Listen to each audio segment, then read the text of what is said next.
Right, are we there?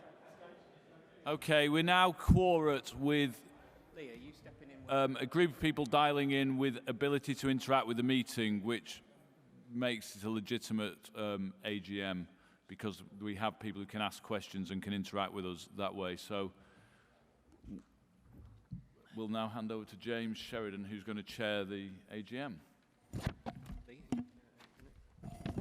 Evening, everybody. Just before I introduce James, just kind of formally welcome everybody to the evening and the 2021 AGM. Apologies again for the delay. It isn't technology. Technology is actually helping to solve our problem. It's just that we just haven't had enough people turned up in the evening, despite many people confirming they would. So thank you for your patience. In the absence of our president, Sir Howard Bernstein, who can't attend the meeting, I'd like to now hand over to James Sheridan, the Senior Independent Director. Thank you. Thank you, Lee. Welcome, everybody, and thank you again for your patience tonight.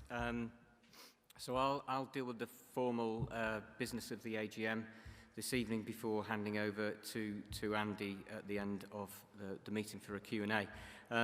Just before we get into the AGM, it's customary to note the sad loss of 14 members over the last 8 months, and we extend our most sincere condolences to their families and friends. I would ask all of us to stand for a moment's silence in their memory.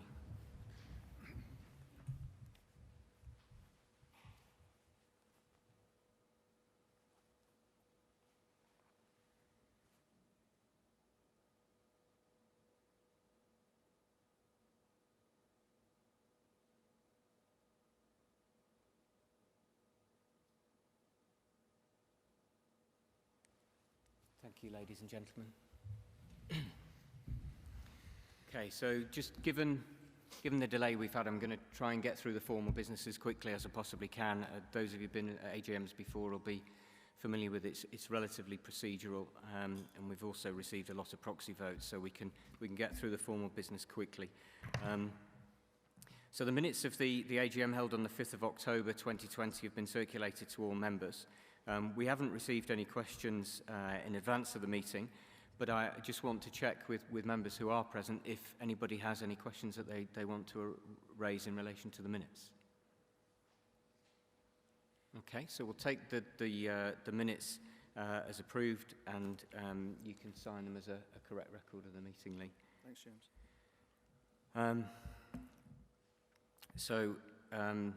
Any matters arising from the minutes we've taken into the main agenda on the meeting.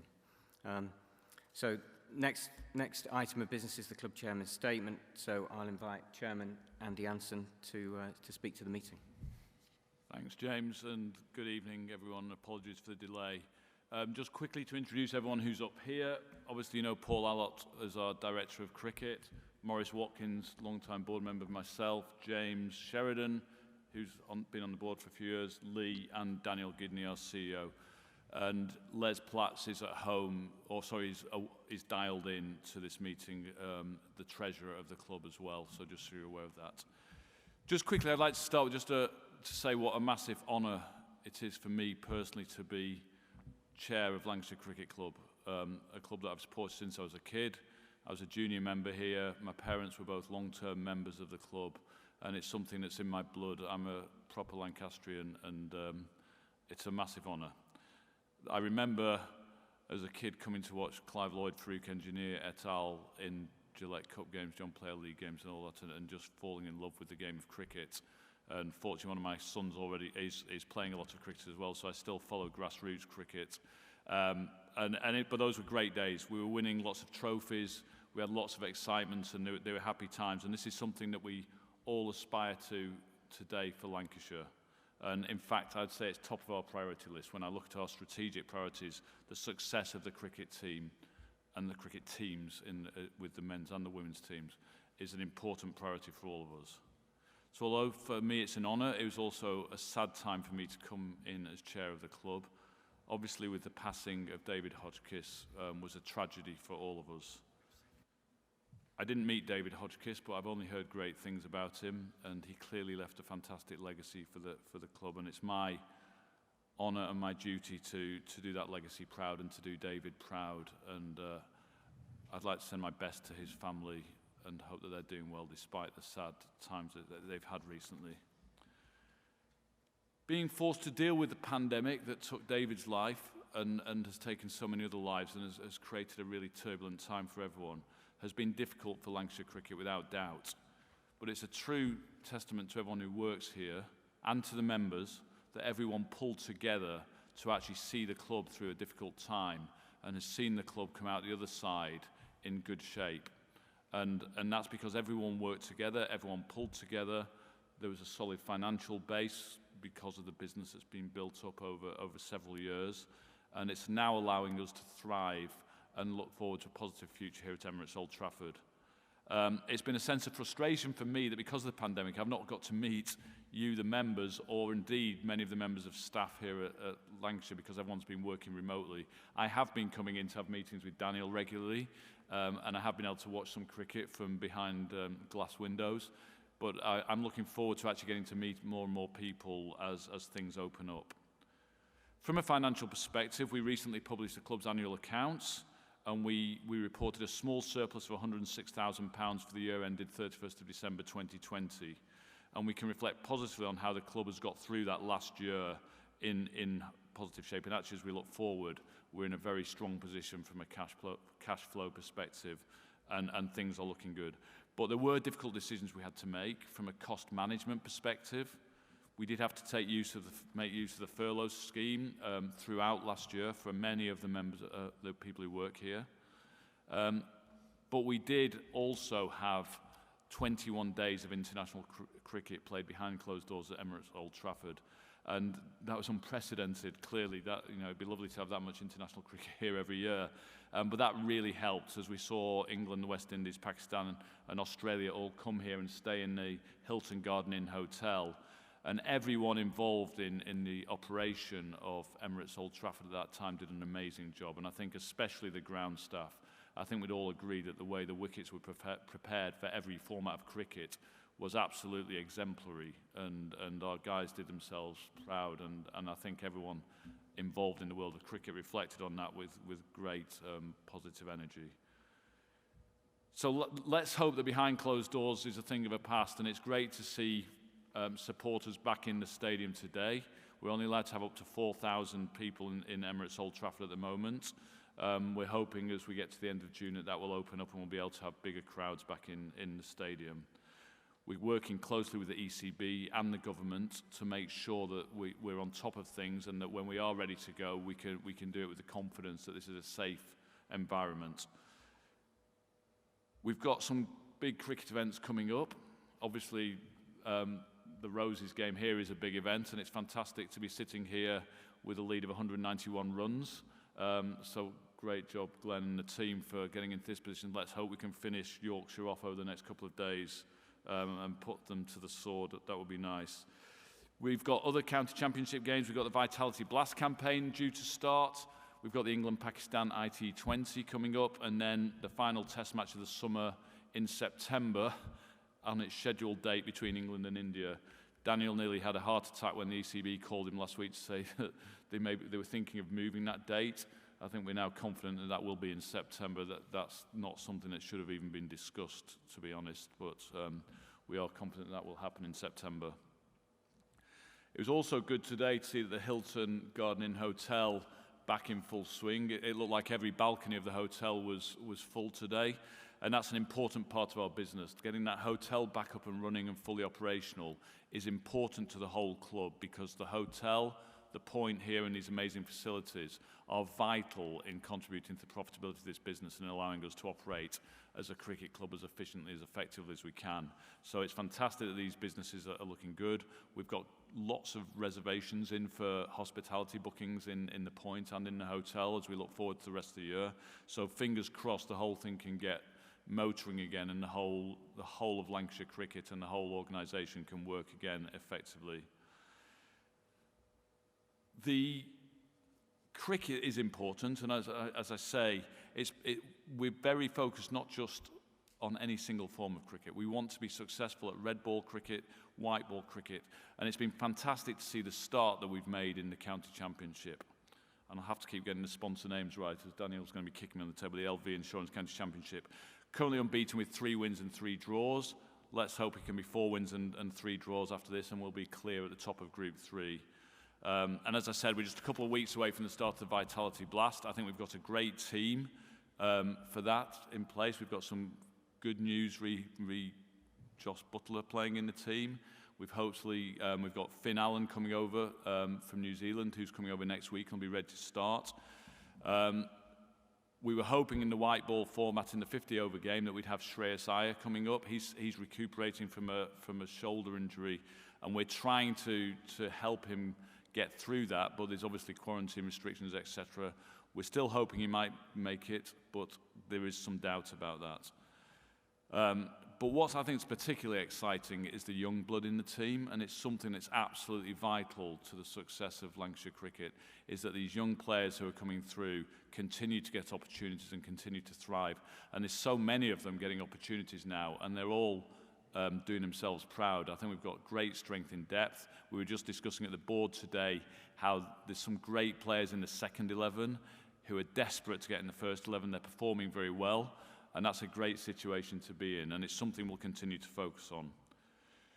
So, it's been a tough year. We look forward positively, and I just wanted to share with you my priorities and the board's priorities and the exec's priorities, and to be very clear what they are.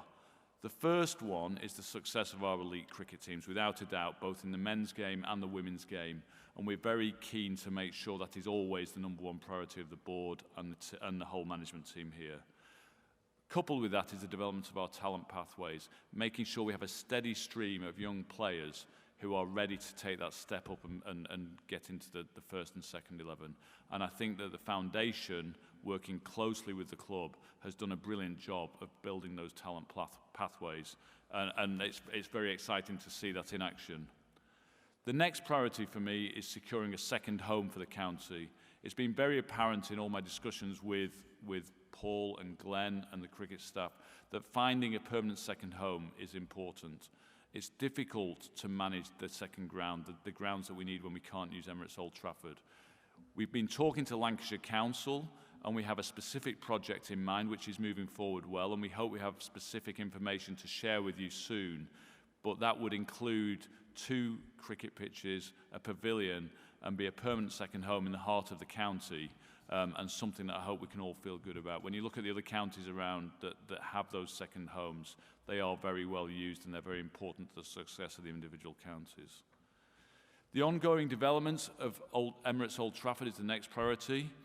We're working on plans with Trafford Borough Council to develop that end of the stadium near the Red Rose building, and that will be a new facility that will encompass increased capacity, increased hotel capacity, proper member facilities that we'll work with you to design, and also some other visitor attractions within that building.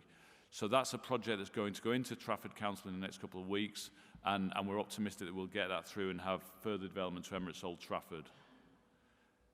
The next priority, which is taking a lot of my time and Daniel's time at the moment, is working with the ECB to improve our long-term relationship with the ECB. There's actually been some really positive movements in that. We're very keen to secure a long-term relationship that actually formally grants us a number of test matches, one-day internationals and T20 internationals over a 10-year period. And we're working with the other big venues on that. The 7 chairs and CEOs of each of the 7 test match venues have been working closely together. And it's actually a spirit of great collaboration, which I'm told hasn't always been the case. But actually to work with our colleagues at places like Surrey, Warwickshire, Nottinghamshire, Yorkshire has been a fantastic symbol that everyone is willing to work together to get through these tough times. And the ECB are listening and working with us as we develop those plans. So that's the next thing. We also want to work with the ECB to improve the media rights situation. It's been great to see the County Championship on Sky recently, but we look ahead to a Blast series, a Vitality Blast, where there's only 14 live games on Sky. It's just not good enough, and we need to work to make sure there's more coverage of cricket on television, and we're going to be on other media platforms, and we're going to be working hard with the other counties and with the ECB to increase that volume of live cricket. Growing our membership base is important. We've been spending a lot of time at the board and with the executive team figuring out how we do that in the modern age, what that means. We clearly need to grow a more diverse, younger, broader membership base, and that's something that's very firmly on our agenda. And then finally, driving participation in cricket across all levels across the county. We know that there's great interest in cricket. We know there's lots of cricket played, but we can't rest on our laurels. We need to improve that, and we need to broaden it out to include everyone in society. And the inclusivity, the diversity, the equality thing is very much on our agenda. We want to make sure that Lancashire is a club and a county that embraces people of all genders and races at all age groups and make sure is welcoming and open a place to be in. It's something that's on our agenda, it's on the ECB's agenda, and it's something that we're working hard. We're improving the representation of different groups within the board, within the management team. It needs to continue. We can never rest on our laurels, but it is something that's important. So, those are the priorities. I'm not going to dwell anymore. I think, to keep the meeting brief, I want to thank you for everything that you've done to help us through this tough year. And please be assured we're trying to do everything to take the club forward in the best possible way. We're working hard. We've already, in the last 6 months, made fantastic progress. But working with Daniel and his excellent team here, I think we've got great cause to be optimistic for the future. And with your support, I think we can achieve great things. So thank you for coming tonight, and thanks for listening. And I'll take questions at the end. So thank you. No, thank you, Andy. Thank you for an excellent update. I think next item on the agenda is for you, Andy, to introduce the annual David Hodgkiss Medal. Yeah. So I'm just going to find my brief. So I think this is the second time this medal has been given out, and it's obviously something that's very poignant with the passing of David, and it's great that we've managed to bring this the awards to the AGM now with people in the room. And we've got an outstanding recipient of this award tonight, someone who apparently, according to everyone I speak to, is absolutely the centre of Lancashire cricket, a confidant, a trusted member of the team, and someone who everyone here relies on. Someone who's helped both the men's and the women's team get through the tough circumstances of last year, providing not only medical but psychological support, and without whom we probably wouldn't have got through this COVID crisis in the way that we have, both on and off the field of play. So the recipient this year of the David Hodgkiss Award, the David Hodgkiss Medal, is Sam Byrne, our club physio.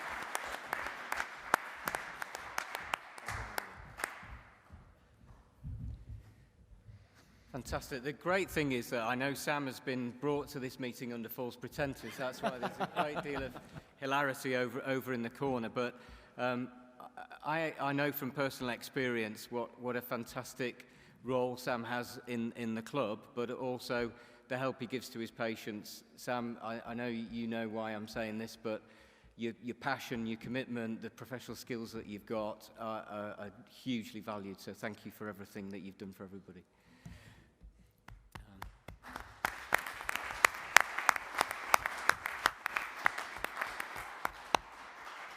Okay, so we're back to the formal business of the meeting, which, as promised, we'll get through quickly. So the next item is to receive and approve the annual report, which has been circulated to members.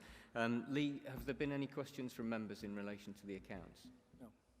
Okay, so no questions in relation to the accounts. So Treasurer normally proposes this, but he's not able to be with us, so I'll propose it.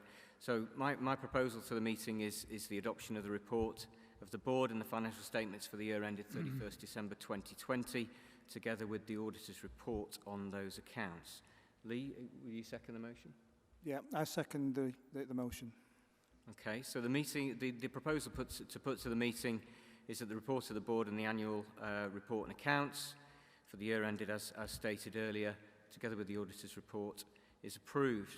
Can I ask for a show of hands of those in favour of the resolution, please? Thank you.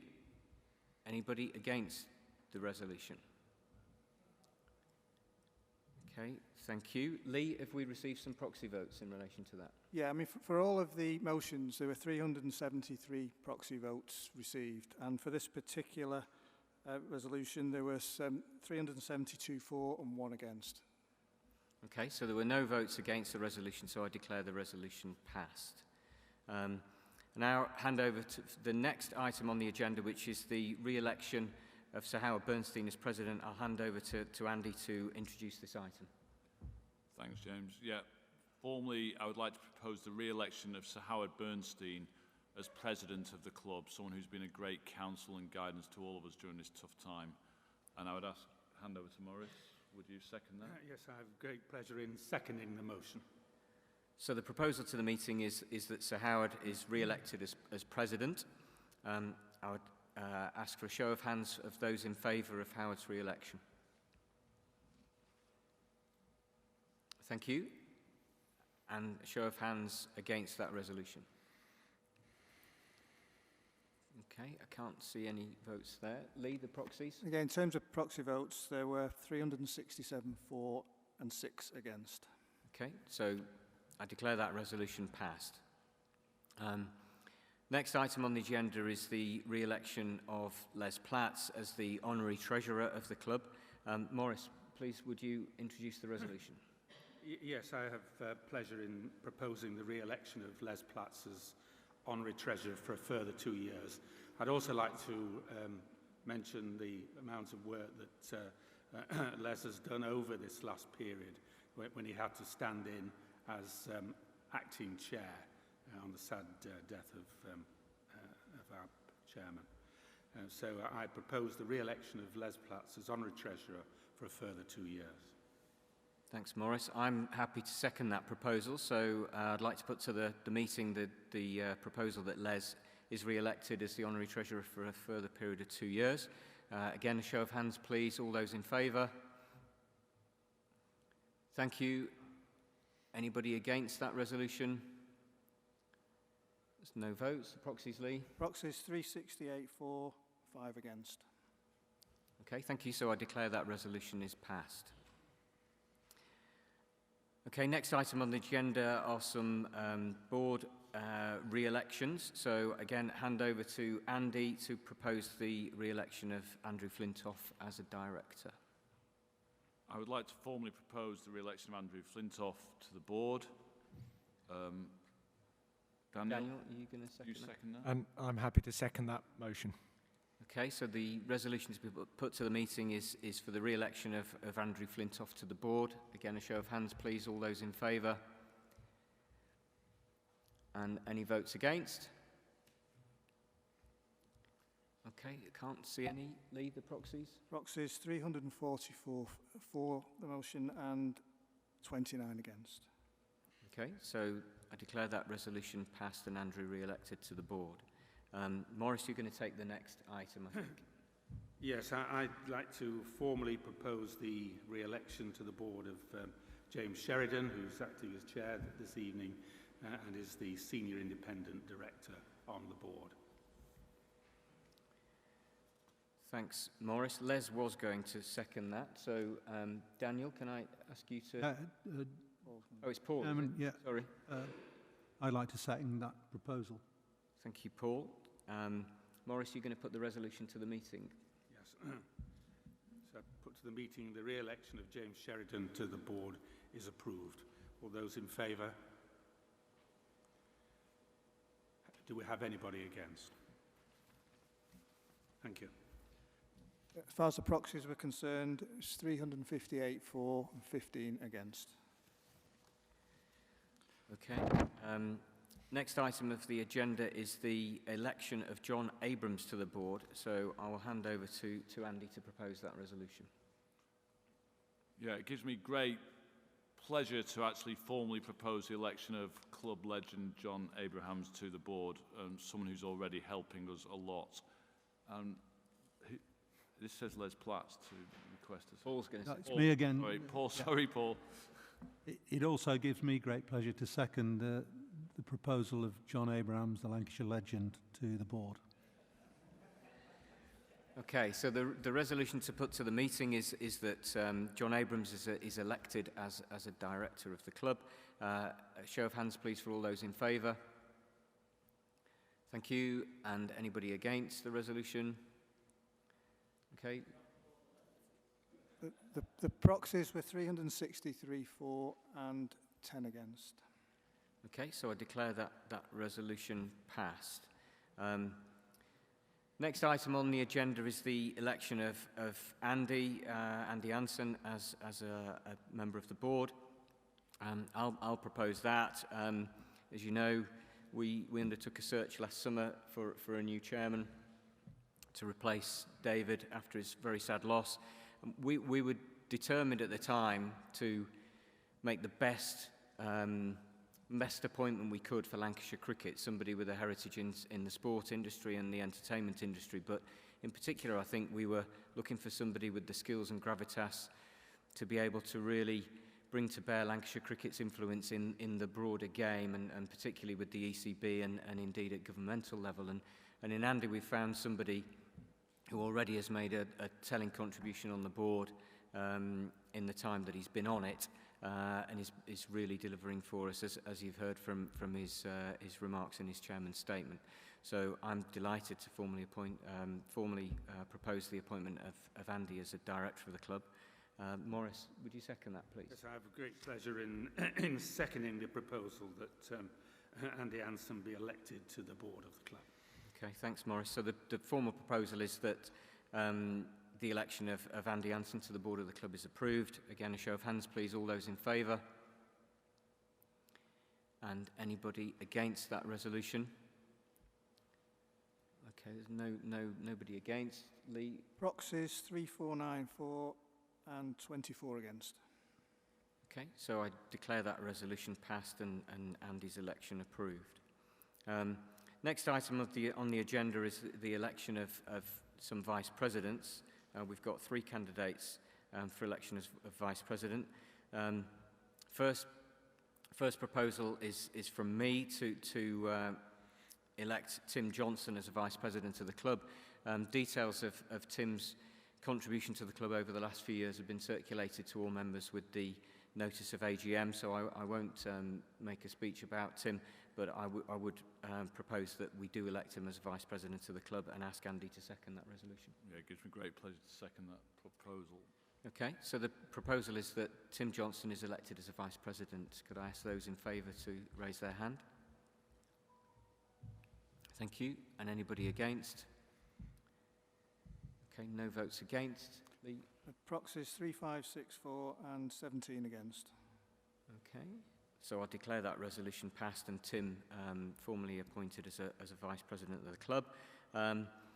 I'd now like to ask Morris to propose the election of Malcolm Lorimer as a vice president. Of all the people here tonight, Malcolm needs little introduction given his voluntary involvement with the club in so many capacities over 30 years. Accordingly, I have great pleasure in proposing Malcolm Lorimer as a vice president of the Lancashire Cricket Club.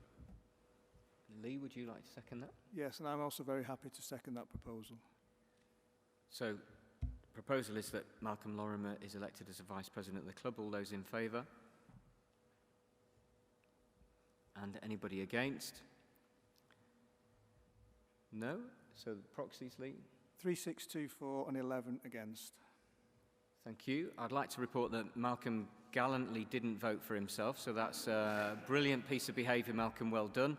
And I'm delighted to declare that resolution is passed and Malcolm's been elected a vice president of the club. Congratulations, Malcolm.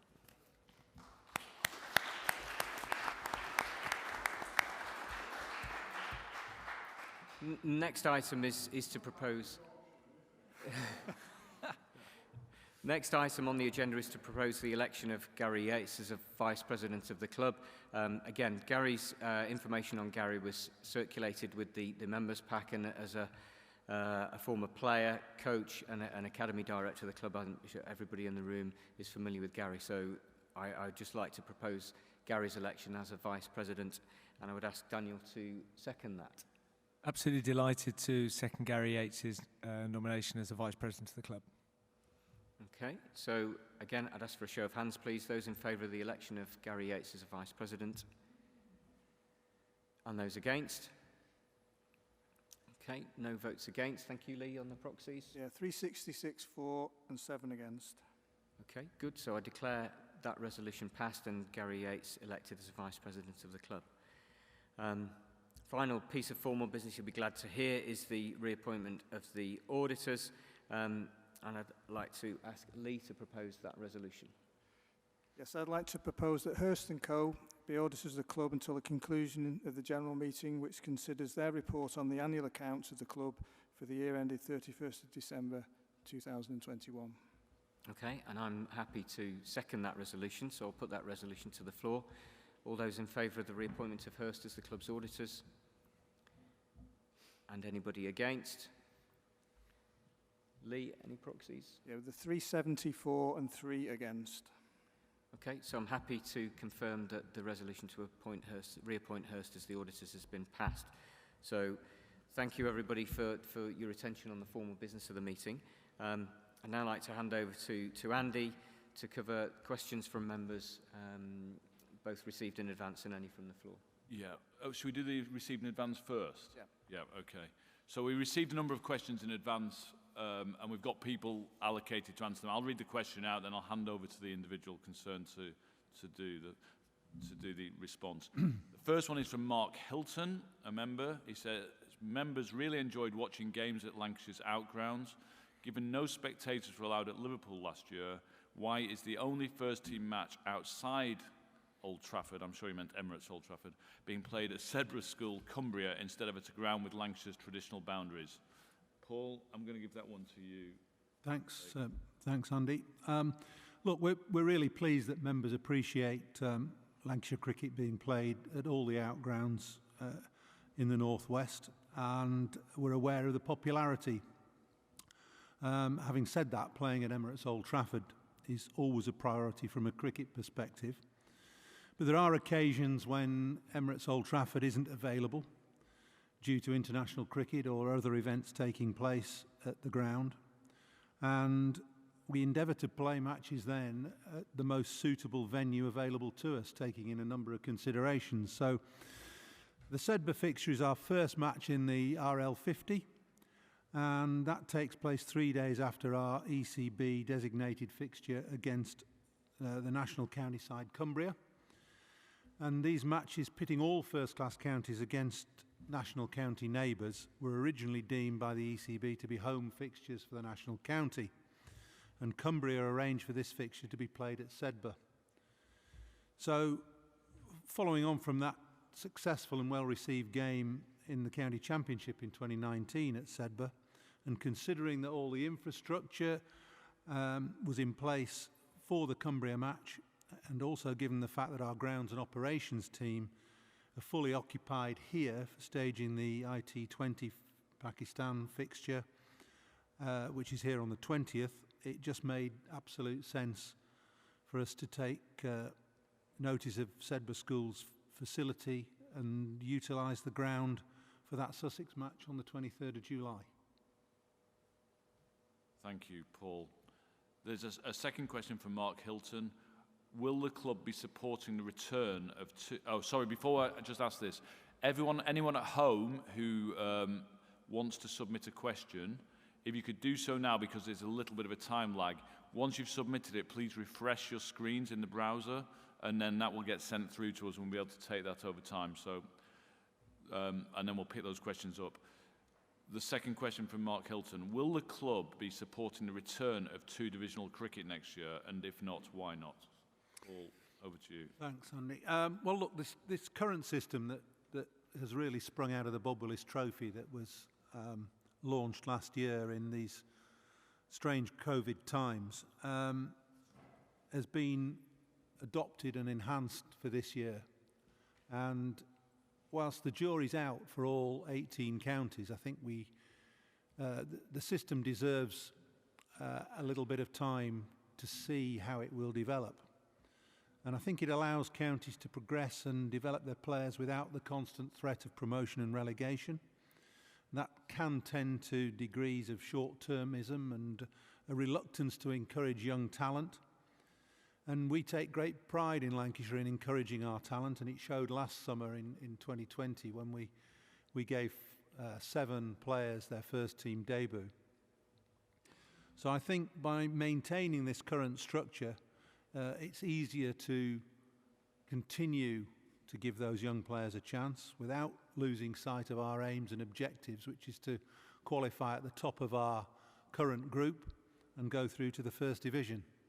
So the answer is that at the moment we're pretty happy with where we are. Thanks, Paul. The next question is from Richard Fletcher, which is following on from the first question. What are the plans for outgrounds from 2022 onwards? Oh, thanks, Andy. Well, you already alluded in your speech to the development of a second ground, and we're in consultation with Lancashire Council about a new proposed development, and that will take a number of years to come to fruition.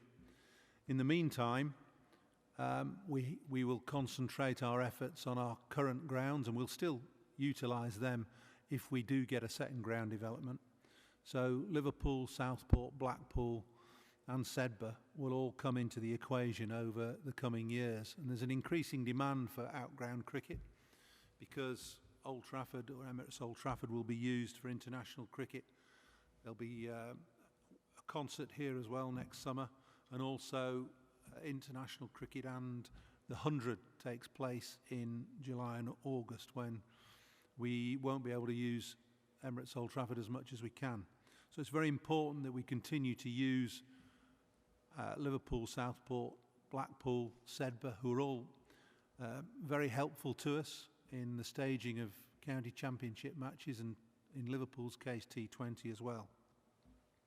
So it's an ongoing project, and a project that is well underway, and we hope to develop that second ground over the coming years. Thank you. The next question is from Gary Clark, and Lee is going to respond to this. How many members outside of those known to existing club officials have put themselves forward for election to the board since the creation of the nominations committee, and have any such candidates been interviewed by the nominations committee and rejected? Yeah, the nominations committee was set up in 2013, and I've been club secretary since then. And in those 9 years, we've not received any nominations at all from the membership in any shape or form. And as a result, no one's been interviewed on that basis. So what the nominations committee has been kind of forced to do is to proactively seek out quality, capable candidates to serve on the board. And as part of a rigorous governance process, we're seeking to maintain on the board really a real mix of skills to meet the needs of the club and the business as we go forward, and also to maximise funding from the ECB and as just generally take the business forward and the club forward. So they've targeted individuals that meet those objectives and also willing to freely give up their time. And the reason we set up the nominations committee in 2013 was because of, even before that, a lack of members coming forward. So it was important, with the major investment we had in the ground at that time and the significant increase in the wider business streams of the club, that we had a strong board to support cricket. At the same time, we did install the members' representative group to provide kind of a wider voice for membership on the issues that are most relevant to them. However, I would encourage members who feel that they can make a telling contribution to the club and the board to put their name forward. It's not a difficult process. It's described in the club rules. It effectively needs a couple of fellow members to propose and second your nomination. I'd be more than happy to discuss that and help you through the process. But it all boils down to having the right skill set and being able to represent the membership and the club going forward. So we would certainly encourage people to come forward. But the reason the nominations committee was put in place was to fill that void that occurred. Thanks, Lee. The next question comes from Roy Kavanagh, MBE. Does the club agree in principle with Lancashire Vice President Michael Atherton when he writes, I believe supporters should have a presence on the ECB board and of their county clubs. There are obvious practical problems on how such a person should be elected and how easy it would be to represent a group that often has disparate aims and views. But a voice is better than no voice at all. If so, will the club take positive steps to encourage members to put themselves forward so that at the next AGM there are candidates for all the members to choose from in an election? Yeah, it's very much a follow-on from the previous question. So I've probably picked up most of the answer. This is part of me getting the message across, really, to actively encourage people to put their names forward. But it's important that they're able to make a telling contribution. So the encouragement is there, and we'd be more than happy to welcome as many members on the board without us having to go out and proactively seek people to come and join the club. Thanks again, Lee. The next one, I think, is probably along the same lines. Angela Aspen asks, at the last meeting you mentioned diversity. How can the committee be diverse when you keep recruiting from the same pool of people? Yeah, well, the nominations committee, I've explained why it was set up. It was certainly, and no time has it restricted the pool of people it's looked into. It's largely looking at the right skill sets, and certainly in recent times there's been a focus on inclusivity, diversity, and you can already demonstrate that we have two women on the board. We have John Abrahams, who's been elected today, and we're positively looking towards 2022-3 to be at that stage where we're hitting our 30 to 33% target for female representation on the board, and to increase our links to make sure we properly represent the community that we sit in and serve. Okay. On ticketing, next, there's a bunch of questions on ticketing. The first one is from David Murray. Just bear with me, it's quite a long question.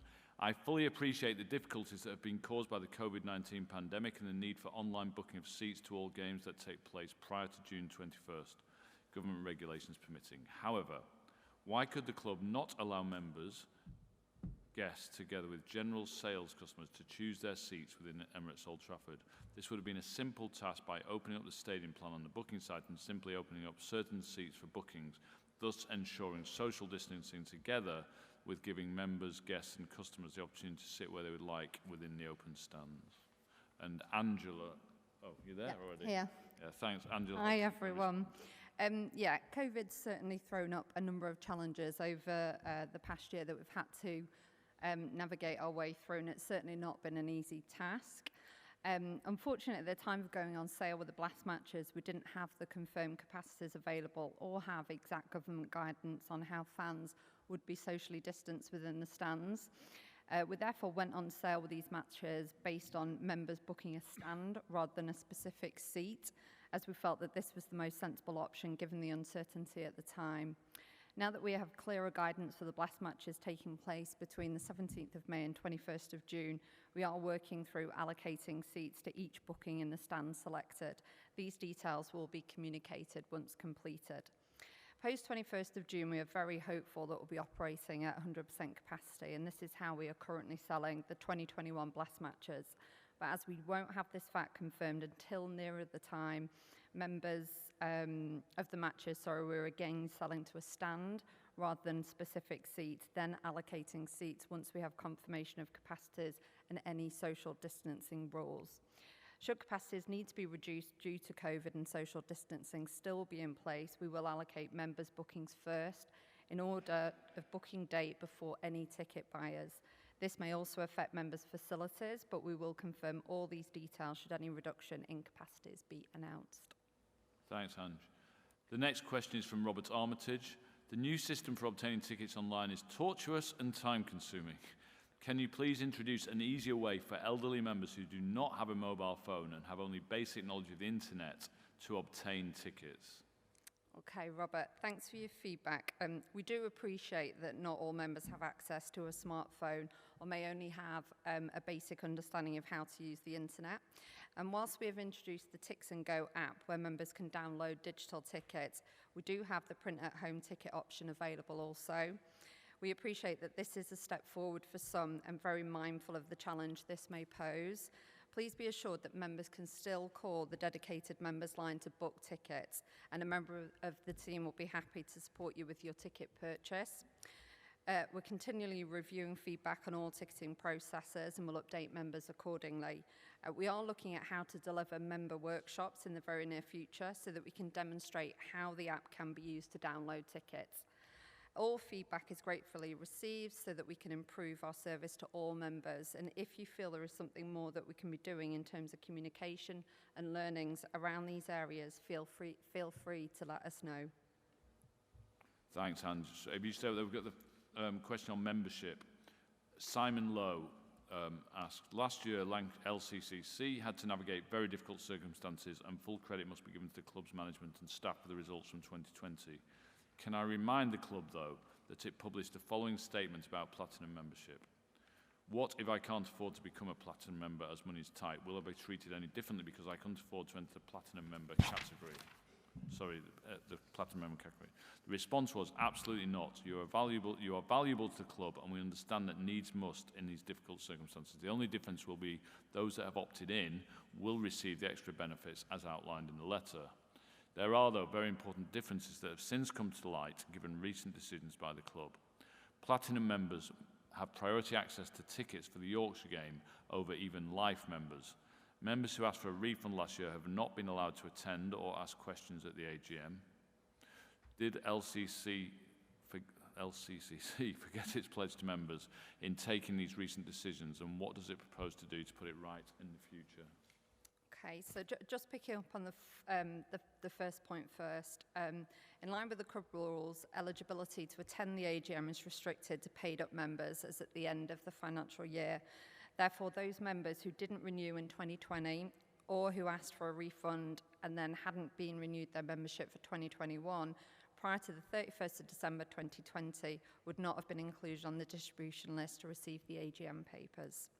The issue around offering an extra day for booking Yorkshire tickets was born out of a genuine desire to say thank you to so many platinum members, and this was not meant to offend anyone at all. We were confident there would be sufficient tickets to accommodate the demand so no one would lose out, and we're sorry if you think this was the wrong decision. Thanks, Ange. Okay. The next question comes from Alan Hyam, who says, I'm a board member of the National Cricket Supporters Association, and I'm sad that the Lancashire Action Group thrives whilst the club's membership falls and issues of contention remain unresolved. My question is for James Sheridan. The Senior Independent Director has a special responsibility to be accessible to members when issues of member concern persist and fail to be resolved within the club's normal channels. What steps have you taken to consider these concerns with colleagues at the club, and are you willing to meet with members who feel it is time to bring this schism to an end? Okay, thanks. Thanks for the question, Alan. I think you're probably asking two things there. How do we deal with issues of contention that members raise and the falling membership point? So we've got an established procedure where there are issues of contention with members. Those are dealt with by the MRG, and they will work through those as a group and also with the membership team within the club. They will work hard to resolve those issues. Where those issues are strategic or there are major problems, then those are brought forward to the board, and we as a group will do our best to deal with those in the appropriate way. So we have an established procedure.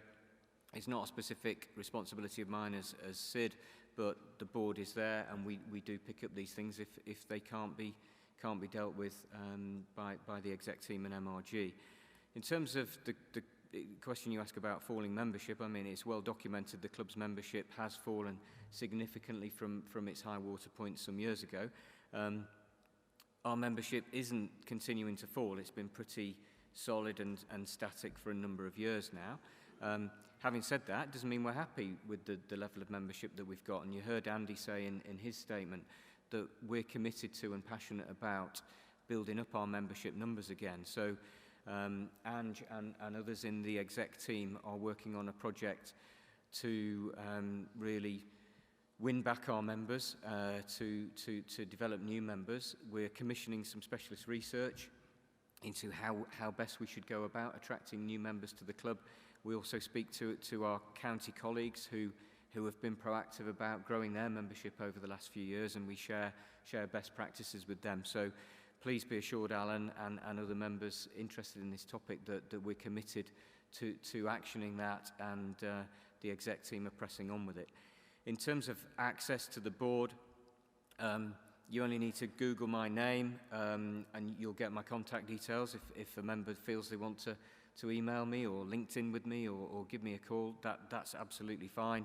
Indeed, after the last AGM, a member did contact me via LinkedIn and wanted to discuss our India initiatives with me, and I've stayed in touch with that member since he made that contact. So, you know, that's my approach to it, and that's the same approach that all members of the board have. We're all accessible. If you can't find our personal contact details, ask Lee, and you know, I'm sure he'll facilitate contact. Thanks, James. The next question is from David Halliwell. In recent years, the club has successfully transformed its business model, but during this time has lost a lot of members, while some of the major counties appear to have grown theirs.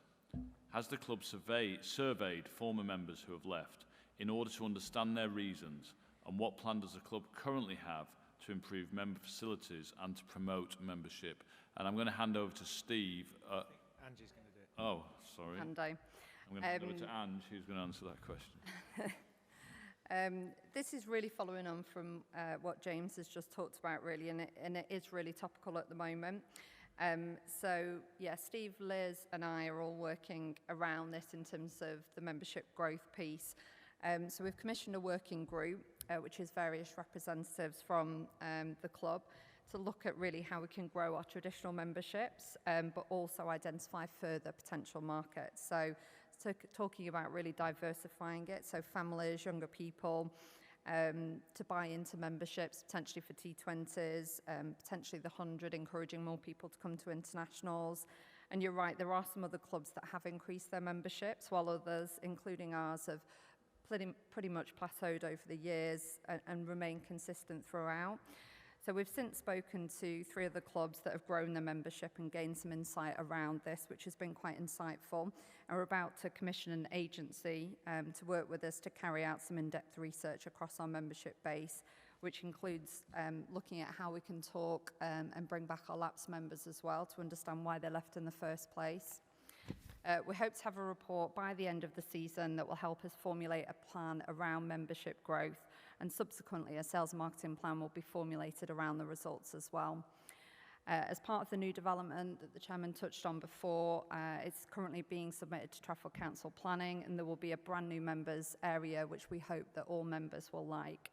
A representative of the MRG will be working with the club around this, so you know, we'd welcome any feedback again. Steve also has a new department, the guest services department, so there'll be a real focus on how we look after our members as well moving forward. Okay, thanks. Thank you. The next question is from Simon Mallinson. Does the club have evidence that the members' representative group, the MRG, is well known amongst the membership, and how does the club assess its effectiveness in the absence of any validation from the membership by electing the people who sit on it? Daniel. Thanks, Andy. Yes, it's a great opportunity for me to give some fantastic credit to the members' representative group. Before, you know, I've been at the club since late 2012, before the MRG was formulated, we definitely, as a club, a board and executive, had a significant communication problem from the members to us in terms of us understanding what were the key issues and how we could respond to those issues and deal with those and improve. Since the MRG's formation, it's transformed that communication.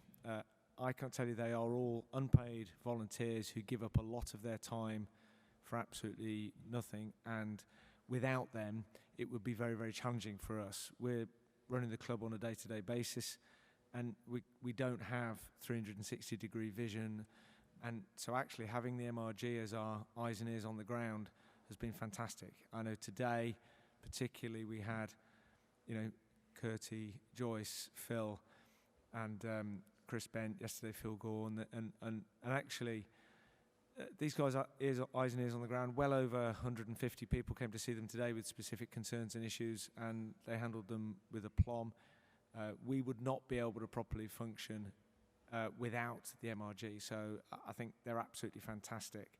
And so I'm absolutely in no doubt of their effectiveness.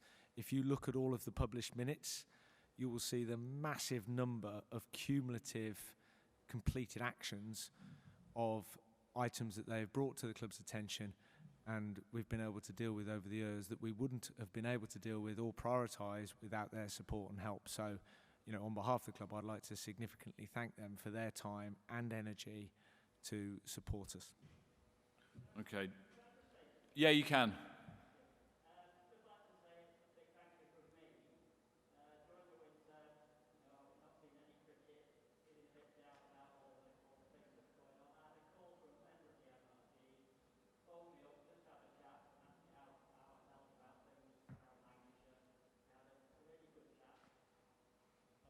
We had a really good chat, and it was I felt a lot better afterwards, and it was really nice. I felt it was a really nice gesture to phone. Thank you. Thanks for sharing that with us, and thank you to the members of the MRG who did that. And I think it's good to hear, and I think it's a very important thing that we all were aware of, and it's great that it happened. So thank you for sharing that with us. Just a couple more of questions, and I'll open it up to the floor and also take some of the ones that have come through online. Stuart Warburton, does the board think it would be a good thing to form a committee to look at how we can encourage the membership and players from both ethnic minorities and females? Could such a committee also provide league clubs with a route map for diversification in order that all cricket in the whole county becomes more welcoming to everyone? I think it's an important question, and Daniel's going to take that. We've been talking about it quite a lot recently. Thank you, Andy. Yes, this is a massively important question, and what I can tell you is this is a recurring board agenda item. Very, very important, not just for us, but for the game as a whole. Equality, diversity, and inclusivity is a very, very important issue. And I have to say, as a club, probably as a game as a whole in recent years, this has not been a strong point. You know, we have been dominated both in our playing, in our membership base, our customer base, our employment base, our board base of white males. And it's something that we've had to work on significantly. I'm particularly proud of the fact that 3 years ago we had no gender diversity on the board or the executive, and now we have the most gender diverse executive team across the whole of cricket. It's something I'm very proud of. We have 3 women out of 7 on our executive team, soon to be 4. And on the board we have 2 female directors, and we have plans to get that to 3. From a BAME perspective, we've still got a lot to do, particularly from a fan base and from an employment base. And this is something that we're acutely aware of, that we need to be more representative of the communities that we represent. And if you look across the Northwest, you know, this room doesn't accurately reflect our communities, and that's something that we need to work on, and it's something that we have clear plans. Sport England and ECB around our funding have very, very clear governance guidelines now in terms of diversity on boards and on leadership, and that's something that we're working very closely on. We've had informal interviews with players from different backgrounds, BAME backgrounds, and also our female players, in terms of learning lessons of things that we know that we're not doing as good as we could be. And what I can tell you is this is a board-designated subcommittee. As chief executive, I have to take formal responsibility for this area, and it's something I have to report on personally on a monthly basis to the board. So it is something that is very, very important to us.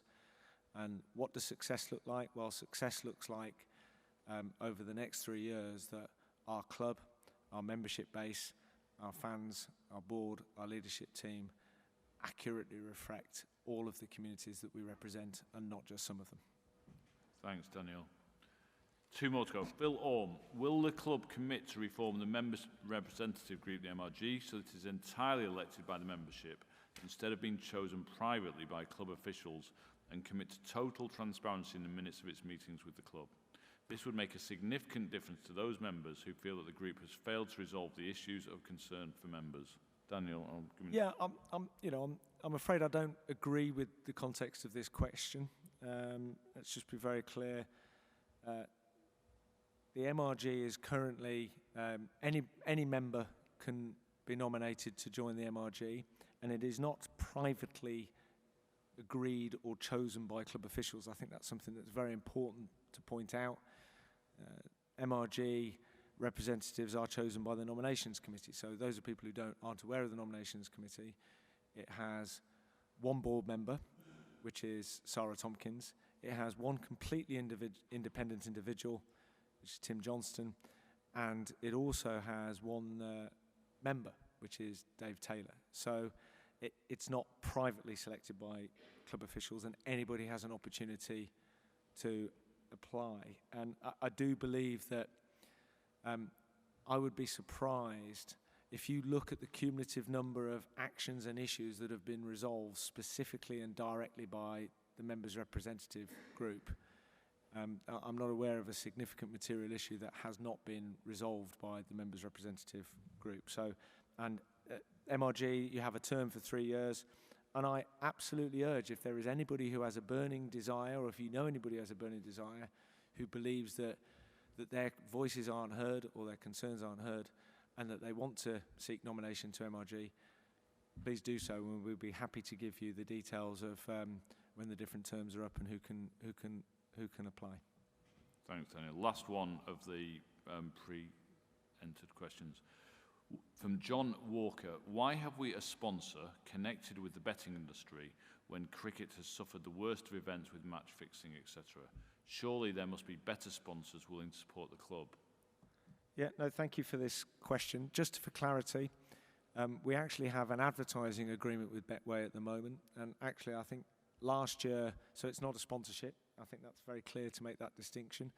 Last year, at a time when the club had very, very significant financial challenges, we had an opportunity to enter into an advertising agreement with Betway, and we did, and it was significantly helpful.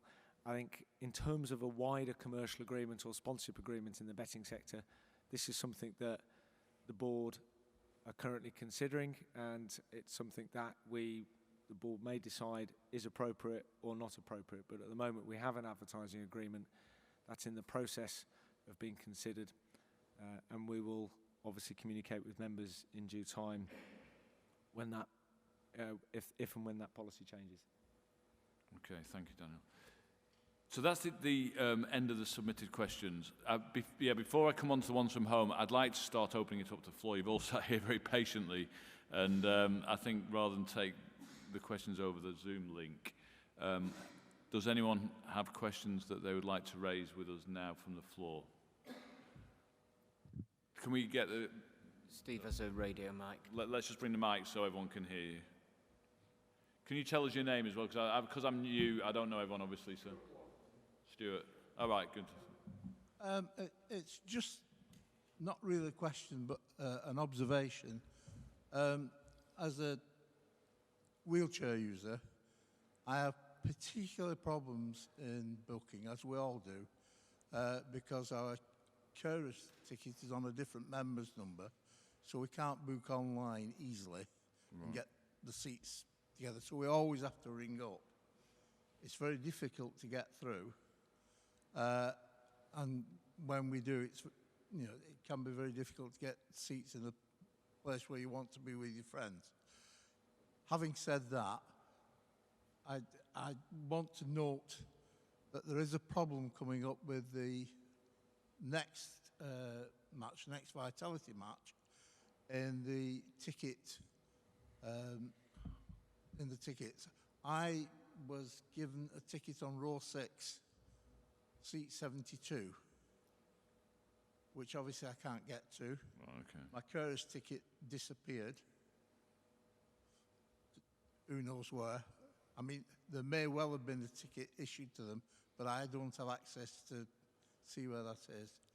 Someone I was sat next to today, as a result of me saying this would happen to me, looked at his ticket allocation, and he was on row 9 of the Pavilion Terrace. Again, he can't get to it. Can we sort of find some way that those of us in wheelchairs are allocated actual wheelchair seats, and our carers are next to us without all these problems. Yeah, clearly that needs sorting out. Steve behind it. Steve, can we take that offline? And it clearly needs addressing. So thank you for raising it. It's not something that we will just not address. We will take it away and address it properly. And Steve behind you, can I just hand over to you to respond on that, Steve? Yeah, of course. So we'll look at that individually, Stuart, and we'll make sure that we go through that process. Myself and Andrew looks after all the ticketing. It may be a case of just manually moving that over, but it certainly won't be a problem. We can look at that straight away. Well, I apologise that that's been the case, and we will sort it out. Thank you. Next question from the floor. Thank you. My name's Andrew Wang, and thank you, Andy, for your statement. In your statement, you mentioned how you would want to get more cricket on television. Can I ask you whether that would include trying to get more cricket on terrestrial television? Nothing against Sky. They've produced a lot of money for cricket, and they're very good technically, but they are only really reaching an established cricket audience. I feel that if cricket was on terrestrial television, especially the BBC, it would then grow the interest amongst non-cricketing people. Yeah. So would the board be interested in getting more terrestrial television coverage for cricket? Right, so it's a good question, a relevant question. I think, can I be very honest about this? Because I work in the world of sports. I run the British Olympic Association as my day job, and the BBC are cutting budgets every year in sports. They are showing less and less on terrestrial TV. There is a chance, I think, that highlight packages of county, the best T20 cricket or whatever, may get into one of the terrestrial channels, but it's really difficult to get cricket back on there. I think there's a chance that over time international cricket will work its way back into terrestrial windows. I think the chance of county cricket is very, very small, and I think we're reliant on not only the digital television channels, but also streaming services to be the future provider of a platform for cricket to get its broadest exposure. The BBC is a constant source of frustration for many sports people. They have just really slashed their budgets. So they spend on a few big things, the World Cup, Wimbledon, the Olympic Games, and a lot on snooker relative to other sports. But they seem to have little appetite. I meet with the BBC on a regular basis in my other role, and I just don't have a good feeling that they're going to prioritise sport anytime soon. So I think, unfortunately, we're very reliant on Sky and Eurosport and BT to be the provider of the windows for cricket and sport. But I think there's a chance that international cricket may work its way back onto terrestrial TV over time as part of a package with digital TV. But I think the chance of county cricket being on terrestrial TV, certainly live, is virtually none at the moment, given the lack of budget being allocated. So I don't want to manage or mismanage expectations, because I just don't get a good feeling when I deal with the Beeb, especially. Sorry.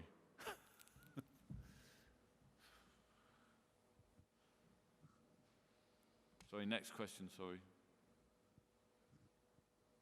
Okay, so that's the ones from the floor. Steve, you said we had 2 questions came in over the link. We do. Do you want to read them and who they came from?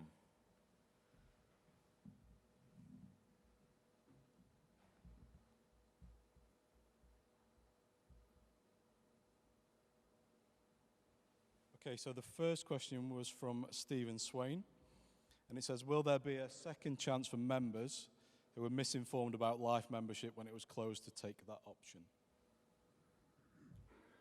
Sorry, Can you take that down? Yeah, I'll take that. Misinformed about life membership. Sorry, So I'll repeat the question. Will there be a second chance for members who were misinformed about life membership when it was closed to take that option? I think Lee can help me out. When was the last? Life membership hasn't been available for over 10 years, I don't think, has it? Yeah, I think it was around 2009-10 that we ceased the life membership. So I'm not. It's probably something we need to deal with offline, specifically with the individual, because I'm not aware that there was any miscommunication at the time. Perhaps if Mr. Swain can email us, and we'll contact him offline. We're not aware of any misinformation about life membership, because it's been over 10 years since they've been available. Okay, thank you for that. And we will take that offline and address that question after the meeting. Okay, thank you. And we have one more question. So the question probably is to Paul.